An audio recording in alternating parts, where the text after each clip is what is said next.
अस्सलाम वालेकुम वरहमतुल्लाहि वबरकातुहू। दोस्तों, आउं आहियां अली हसन अब्बासी। किताब आहे सिंध जी रेजाणी तारीख़ जा 6000 साल। मौज़ू तारीख़। मुसनिफ़ एम.एच. पंवर 1925 ईस्वी खां 2007 ईस्वी। सितार आहे इम्तियाज़। सहेड़ींदड़ ऐं सिंधीकार उमर सूमरो। छापो पहिरियों। साल 2013 ईस्वी। छपाईंदड़ उमर सूमरो एकेडमी B138 ब्लॉक 2 सादी टाउन कराची सिंध। किस्त 37 नंबर 35 अंत निबेरो। समूरो मसइलो वरी ॿीहर खोलियो वियो हिंदुस्तानी लेखकनि 31 ऐं 32 मथे ऐं central arid zone research institute Jodhpur पारां राजस्थान जे आगाटनि दरियाहनि ते कयल कम खे नए सिर जाचियो परखियो वियो ऐं हिन जी वधीक पुठभराई सिंध जे रेगिस्तान या ओभारे ऋण में रिमोट सेंसिंग अभ्यास करे कई वई। जेके नतीजा कढिया विया से हेठि ॾिजनि था ऐं ॾिनल नक्शे में चिटा करे ॾेखारिया विया आहिनि। नंबर 1, सरस्वती हाकिड़े ऐं दर्शादवती पंहिंजा अंबाला ज़िले ऐं हरियाणा रियासत में वकरा केतिरा ई भेरा मटाया। कारण हो लट जा उहे अंबार जेके उन्हनि सेवालिक टकिरियुनि खे रोड़े उघाड़ो करे पाण सां पिया आंदा। हिते मौजूदु अकी 4 पुराणियूं धाराऊं सरस्वती ऐं दर्शादवती रिश्ते जे हज़ारें सालनि जे वकरनि जूं निशानियूं आहिनि। नंबर 2, आर्यन जे वेदी ऐं धर्मी अदब वारा दर्शादवती ऐं सरस्वती उथंदे ॿ अलॻि अलॻि दरिया हुआ ऐं जॾहिं आर्या उन्हनि ताईं पहुता तेसीं ताईं उहे पाण में गॾिजी हिकिड़ी धारा थी चुका हुआ जेके उभरंदे नारे या हाकिड़े खे पाणी रसाईंदी हुई। नंबर 3, चौतांग जेको कंहिं ज़माने में हाकिड़े जो सहकारी सम्झो वेंदो हो दर्शादवतीअ जी मुख्य धारा हो ऐं अॻिते हली जॾहिं दर्शादवती सरस्वतीअ में छोड़ कयो त उहो सरस्वतीअ जो अणसिधो सहकारी बणिजी वियो। नंबर 4, दर्शादवती चौतांग जो ॿियो नालो आहे उन जो सभ खां आगाटो सुञापण जोॻो वहकिरो लॻभॻि ही हो। राजगढ़, हडियाल, चुरू, रतागढ़, मोकाला ऐं पुंडलू। नंबर 5, सेवालिक टकिरियुनि में जमुना फॉल्ट हुजण करे जमुना दरिया ओलह ॾे वञी हाकिड़े जे पेट मां न वही सघियो हूंदो जेको संदसि पाणी झले सघण लेखे घणो सोढ़ो हो। नंबर 6, शिमला जे ॾखिण में ओभर पासे जगधर ऐं ओलह पासे पटियाला शहरनि जे विच ते आगाटिन धाराउनि जा घटि में घटि 7 पेट आहिनि ऐं 2 ॿिया पटियाला जे ओलह पासे पिणु आहिनि। उहे सभु जो सभु उत्तर ओलह खां ॾखिण ओलह वहनि था ऐं हिक ॿिए में मिली 2 वॾियूं धाराऊं जोड़ीनि था। ओभर पासे दर्शादवती ऐं ओलह पासे सरस्वती। दर्शादवतीअ जी निशानी बिल्कुलु ओभर वारी धारा आहे जेका हिन वक़्तु चौतांग सॾिजे थी ऐं बाक़ी 8 धाराऊं सरस्वतीअ जूं निशानियूं आहिनि जेके उन जूं सहकारी सम्झियूं वञनि थियूं जेतोणीकि हिननि ॿिन्हिनि जे विच में संदन समूरी ॼमार दौरान हिक ॿिए जे धाराउनि में मिली वञणु आम ॻाल्हि हुई। नंबर 7, लॻे ईअं थो त प्लाइस्टोसीन बर्फ़ानी तह खां अॻु वारे जुग 2000 मिलियन सालनि खां वधीक अॻु दौरान दर्शादवती दरिया लूणी दरिया में बेशालपुर शहर वेझो सिंध जे दंग खां 250 खन मैल ओभर पासे 26 पूर विछोट लीक ते छोड़ कंदो हो। लूणी उन जो पाणी सिंध नार ॾांहुं ईंदो हो घणो करे वीरावा ऐं पारी नगर शहरनि जे वेझो जंहिंसां नगर पार हिकु ॿेटु बणिजी पवंदो हो। दर्शादवतीअ जो वेझे में वेझो निशान नगर पार खां 260 मैल परे हो। थी नथो सघे त उहो कॾहिं बि लाड़ सिंध मां वियो हुजे। सरस्वती पिणु उत्तर ओभर खां ॾखिण ओलह वही दर्शादवती सां चुरू खां ओलाहे पासे गॾिबो हो ऐं उहा गॾियल धारा लूणीअ में पचापडरा शहर वेझो छोड़ कंदी हुई। नंबर 8, आगाटे या हेठि प्लाइस्टोसीन जुग 2000 मिलियन खां 500 लख साल अॻु दौरान सोकड़े जी शुरू थी वञण करे दर्शादवतीअ जो पाणी घटिजी वियो ऐं उहो लूणीअ ताईं पहुची न पिए सघियो। उन खां पोइ उहो ओलह ॾे मुड़ी सरस्वतीअ सां उन जे पुराणे वहकिरे जे पूर विछोट नए पेट में वञी गॾियो। ही मेल नागौर ऐं जैसलमेर शहरनि जे विच ते ॿिन्हिनि खां हिक जेतिरे पंध ते ऐं जोधपुर जे उत्तर में थियो। दर्शादवती ऐं सरस्वतीअ जे मुंडनि वटि सेवालिक टकिरियुनि में थींदड़ टेक्टोनिक चुरपुर धरतीअ जे धुॾण ऐं लुॾण जे करे थींदड़ फेरफार थी सघे थो कंहिं हद ताईं।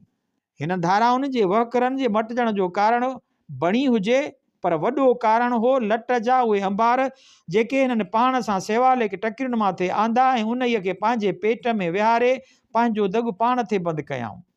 उन ॻाल्हि जी पक नाहे त आया दृशादवती ऐं सरस्वतीअ जी गॾियल धारा थर में घिड़ी, पर कंहिं दरिया जूं उलहंदे राजस्थान वारे ऋण जे विचोले भाङे मां ईंदड़ ॿ चाड़ूं सिंधूअ जे मैदानी इलाइक़े में हाणोके उमरकोट वेझो घिड़ियूं। लॻे ईअं थो त या त दृशादवती अकेले सिर या सरस्वती ऐं दृशादवती सिरिश्ते जो गॾियल पाणी हिन हंध ते सिंध में घिड़ंदो हो ऐं थर जे ओलाही कड़ वठी रहमकी बाज़ार खां थींदो कच्छ जे ऋण ॾांहुं हलियो वेंदो हो ऐं उतां पोइ समुंड ॾांहुं हलियो वेंदो हो। नंबर 9, वधीक फेरा मथे या पछाड़ के प्लास्टोसिन जुग यानी 35,000 खां 10,000 साल अॻु दौरान आया। सरस्वती ओलह पासे सिंधु सिरिश्ते ॾे लड़ियो, कुझु पंध ताईं सुतलज जे पूरब विछोट हलियो ऐं उन्हीअ खां पोइ उत्तर ओभर खां ॾखिण ओलह पासे 4 वॾा ऐं केतिरा ई नंढा पलटा खाईंदो विचोले ऐं उत्तर सिंध ॾांहुं फिरी वियो।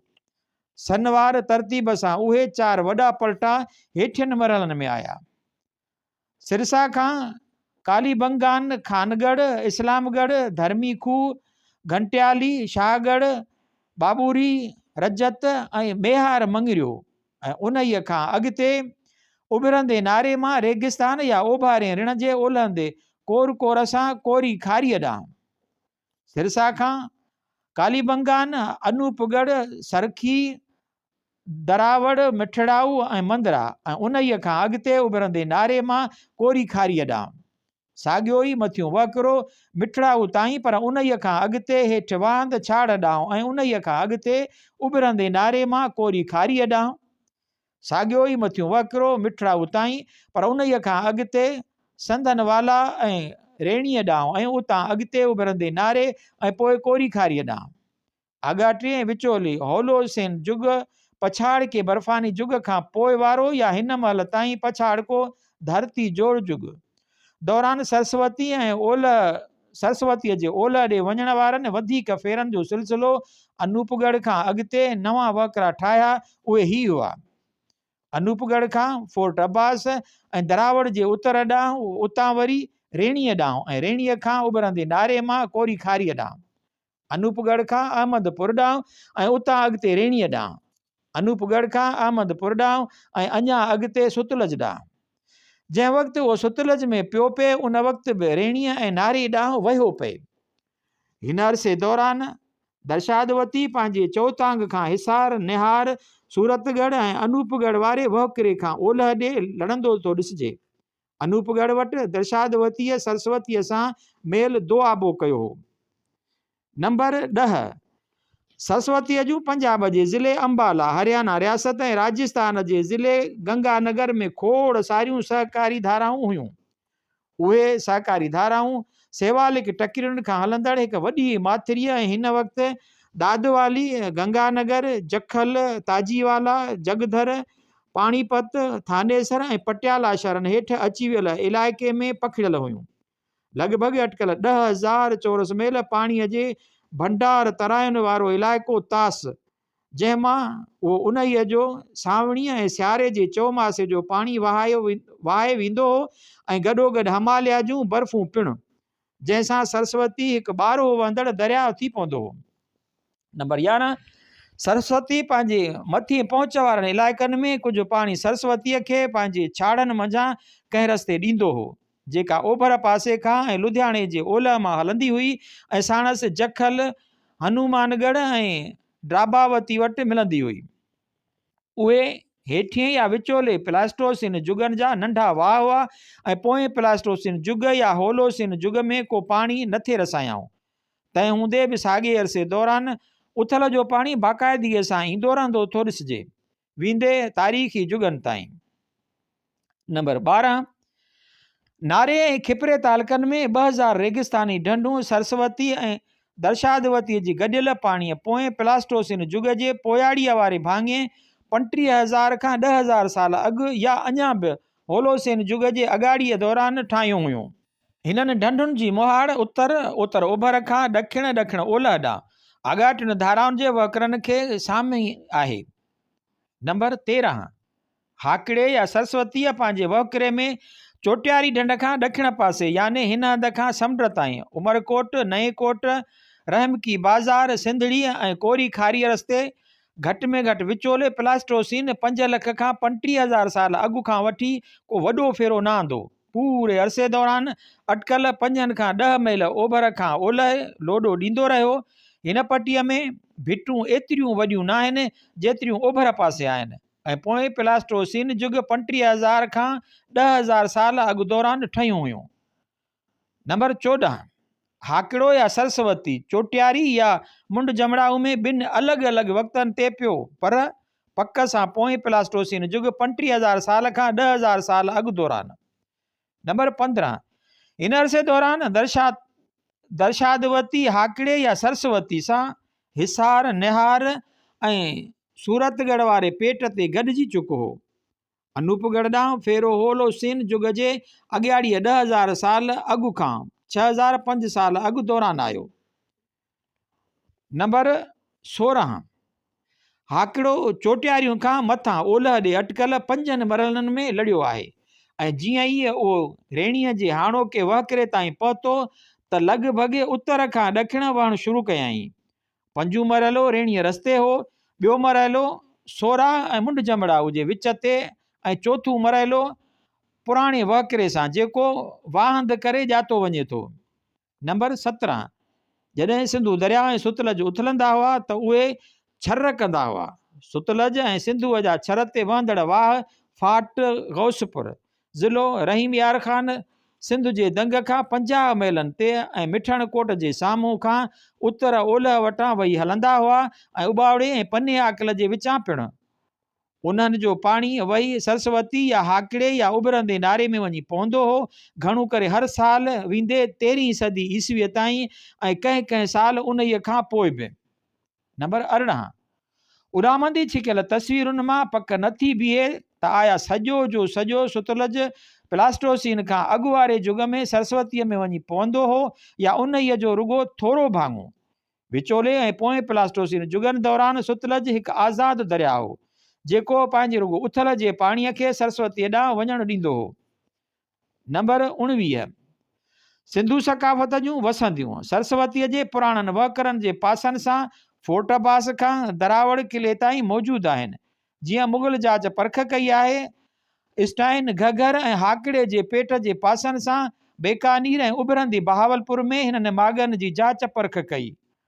भद्राकली, मंदिरा, फतेहगढ़, कालीबंगान, भावाड़, बडोपाल, रंगमहल, कणेसर, सरदारगढ़, सोहाकोट, सुवेकी, भजीनगढ़, रामसिंगपुर, बिजनौर, विलार, संधनवाला, कुंडवाला ऐं लोढ़ीवाला ही समूरा माग या त टामे कंजी सिंधु सकाफ़त युग जा आहिनि या अवाइली तारीख़ युग जा वेदी आर्यन वारे दौर ताईं अॻु जा पर 750 क़ब्ल मसीह खां पोइ जा न। आगाटा माग 2300 क़ब्ल मसीह ताईं अॻु जा आहिनि। नंबर 20, जीअं ई हाकिड़ो या सरस्वती ॿारो न वहंदड़ दरिया थियो तर जी मईशत में संदसि दान सुसी राजस्थान ऐं चूलिस्तान में माल धारींदड़ धनारनि ताईं वञी पहुचियो। पर सिंध में उहो मुंड जमड़ाऊ खां हेठि सावणीअ में कुझु ज़राअत खे टेक भराईंदो हो जेतोणीकि बिल्कुलु बाक़ाइदगीअ सां न, घणो करे 1200 ईस्वीअ ताईं ऐं उन्हीअ खां पोइ हेकड़ ॿेकड़, पर ही सन बिल्कुलु ठीकु नथो चई सघिजे। तंहिं हूंदे बि 18वीं सदीअ जे विच ताईं कॾहिं कॾहिं पाणी रसाईंदो रहण जा उहिञाण मिलनि था। नंबर 21, ॿारो न वहंदड़ दरिया हूंदे बि ही यूनानियुनि जे 325 क़ब्ल मसीह में सिंध फतेह करण वक़्तु ऐं उन्हीअ खां पोइ ॿेड़ियुनि जी अचु वञ लाइ कमु अची न सघियो हूंदो। ॿारो वहंदड़ दरिया हूंदे हिन जी सिंध, कच्छ, काठियावाड़ ऐं गुजरात में सिंधु सकाफ़त जे ॿीहर शहरनि सां ॿेड़ियुनि जी अचु वञ ऐं राब्ते जो ज़रियो हुजण में पती आहे। नंबर 22, कच्छ जो ऋण सदाईं समुंड सां ॻंढियो पियो हूंदो हो। ईअं थी सघे थो त जॾहिं सिंधु सिंधनार में छोड़ कंदो हूंदो तॾहिं हीअ नार मिठे पाणीअ जी ढंढ थी पवंदो हूंदो कुझु महीननि या 1 साल लाइ, पर सिंधू दरिया जी घटि छोड़ वारनि महीननि में उहा पक सां सामूंडी पाणीअ जी नार ई हुई।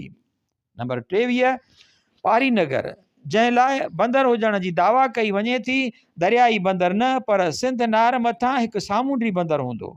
नंबर 24 पारी नगर हींअर ऋण कच्छ खां चङो भलो परे आहे, छो त उन जे अॻियां वारो इलाइक़ो घणो करे लूणीअ पुठियुनि 1000 खां 1500 सालनि दौरान लटे छॾियो। नंबर 25 हाकड़ो वींदे 2000 क़बले मसीह खां अॻु पंहिंजी फूह जवानीअ में बि थर रेगिस्तान में सवाइ घणो करे पंहिंजे पेट जे पासनि सां सियारे में कुझु सैलाबी पोखीअ जी का बनी न रेजाए सघंदो हूंदो, पर मुंड जमड़ाऊ खां हेठि उहो सिंधूअ जे मैदाननि में रुगो पंहिंजे साॼी कंधीअ ते बनियूं रेजाईंदो हूंदो। नंबर 26 सखर ज़िले नारे ऐं खिपरे तालकनि जे भाङनि में वारीअ हेठां दरियाई लट जा वॾा मैदान थी सघे थो त रुगो सरस्वती दर्शादवती ग्रुप जा ई केतिरनि हज़ारनि सालनि दौरान सथियल हुजनि। नंबर 27 आगाटियुनि सकाफ़तुनि जे हिकु अभ्यास मां ओञाण मिले थो त सरस्वती घग्घर सरस्वतीअ जे मुख्य धारा जंहिं ते कालीगान शहर वसियो ऐं चौतांग जे आगाटनि वकरनि जे पासनि सां वसंदड़ 3500 खां 2350 क़बले मसीह ऐं सामाड़ल सिंधू सकावत 2350 खां 2000 क़बले मसीह जा आसारी माॻ हुआ। लोह जुग या ख़ाकी थामनि वारा माॻ 1000 क़बले मसीह धारे पिणु घघर जे मुंड वटि उन जे पासनि सां हुआ, पर सरस्वती या हक़ीक़त में हाकड़ो जे पुछड़ीअ वटि उन जे पासनि सां न हुआ ऐं चौतांग जे पासनि सां बि न। हिन मंझां सरस्वती दर्शादवती सिरिश्ते जो होरियां सुकण पधरो थिए थो। पाणीअ जो अचणु 2000 क़बले मसीह धारे तमामु तकिड़ो घटिजी वियो, जंहिं शहरी ज़िंदगी तबाह करे छॾी, पर तॾहिं बि कुझु पाणी ख़ाकी थांवनि सां जोड़िया वींदड़ धनार रगवेद आर्यन खे पालण लाइ मुंद ते वहंदो रहियो ऐं इन रीति कुझु वसंदियूं वींदे गुप्ता जुग 3 खां 5 सदी जूं पिणु संदसि कंधियुनि ते वसियल रहियूं। नंबर 28 होलोसेन पछाड़ को धरती जोड़ जुग दौरान सुतलज मां बहावलपुर वेझो उथल जो पाणी पिणु सरस्वती या हाकड़े खे पहुचंदो हो, पर रुगो ॿोॾ वारी मुंद में ऐं ईअं तारीख़ी दौर में बि हलंदो रहियो। नंबर 29 सरस्वती ऐं दर्शादवतीअ जे वॾनि वहकरनि जे पासनि सां जर जो मिठो पाणी आहे, ख़ासि करे धर्मी खूह घंटियाली खोटाड़ो ऐं हेठि शाहगढ़ ताईं, जिते उहो 30 खां 40 मीटर ऊनाईअ ते मिले थो। लॻे ईअं थो त हीउ जर जो पाणी इलाइक़े में पुराणनि वहकरनि जे हेठां हिमालया खां ढरो ढरो हलंदो रहे थो, जंहिंखे सदियूं लॻी वञनि थियूं। नंबर 30 सुतलज जेको कचो ऐं नंढी ॼमार वारो दरियाउ हो, अञा पंहिंजा लंघ कोरण वारे मरहले में हो, तंहिंखां सरस्वती या हाकड़ो हिकु घणो नंढो दरियाउ हो। नंबर 31 सरस्वती या हाकड़ो हिकु पंहिंजे मुंहुं पाण वहेणो दरियाउ हो, जंहिं ते सिंधू तहज़ीब जा माॻ जहिड़ोक कालीबंगान ऐं ॿिया हुआ। नंबर 32 सिंधूअ कॾहिं बि हाकड़े में छोड़ न कयो, पर उन्हीअ जी हिकु उभरंदी ऐं घटि आम चाड़ पराण नई कोट खां हेठि हाकड़े में पवंदी हुई। नंबर 33 हाकड़ो कॾहिं बि अलोर गारज मंझां न लंघियो। सिंधूअ जी हिकु उभरंदी छाड़ अलोर गारज मंझां 10वीं सदी ईस्वीअ जे पछाड़ीअ ताईं वहंदी हुई। सिंधूअ जो पाणी अलोर गारज मां टपी हाकड़े ताईं न पहुचंदो हो। नंबर 34 सरस्वती या हाकड़ो हिकु ॿारो वहंदड़ दरियाउ हो, जंहिंमें ईंदड़ पाणी 2000 क़बले मसीह धारे घटिजणु शुरू थियो ऐं उन्हीअ जे कंधियुनि ते वसियल सिंधू तहज़ीब जा शहर फिटण लॻा। दरिया जो मौत होरियां थियो, सॼो साल वहंदड़ मां फिरी साल जो कुझु वक़्तु वहंदड़ थियो। बहावलपुर खां हेठि दरिया में अञा बि सावणीअ जे मींहंनि में कुझु पाणी हूंदो हो, तंहिं करे सुसंदड़ वसंदियूं संदसि कंधियुनि ते घणे वक़्त ताईं वींदे वेदी ऐं तारीख़ी जुगनि में बि हली वयूं। नंबर 35 सरस्वती या हाकड़े जे कंधियुनि सां संदसि सॼी लंघ में आगाटियूं वसंदियूं सिंधू सकावत जुग 2000 क़बले मसीह धारे जूं आहिनि ऐं नई कोट खां हेठि 2350 खां 1650 क़बले मसीह जूं। हिननि मंझां कुझु ऋण कच्छ में संदसि छोड़ याने रहमकी बाज़ार ऐं सिंधड़ीअ जी सफ़ा वेझो लधियूं आहिनि। नंबर 36 1650 क़बले मसीह खां पोइ जॾहिं हाकड़ो सिंधूअ में पियो त मंझंदि एतिरो पाणी ईंदो हो जो उहो लाड़ सिंध ऐं कच्छ में सावणीअ में कंहिं कंहिं साल केतिरनि सदियुनि ताईं थोरे वक़्त में लहंदड़ कुझु पोखूं पचराइण में मदद करे सघे। घटि में घटि 500 क़ब्ले मसीह खां पोइ उहो सावणियुनि में बिना बाक़ाइदो थी वियो ऐं संदसि पाणी पिणु छोड़ करण ऐं वहण वारनि ॾींहंनि जे हिसाब सां घटिजी वियो। नंबर 37, महिराण सिंधुअ जो ॿियो नालो आहे। महिराण कॾहिं बि हाकिड़े जे पेट मां नाहे वियो, न ई उन्हीअ जी का छाड़। नंबर 38, हाकिड़ो कॾहिं बि थरपारकर, हाणे मीरपुर ख़ासि थरपारकर ऐं उमरकोट टे ज़िला जे हाणोकी रेगिस्तानी इलाइक़े मंझां नाहे वियो, जीअं केतिरनि ई लोक कहाणीकारनि सम्झो ऐं लिखियो आहे, ऐं नई पारी नगर बंदर उन्हीअ ते हो।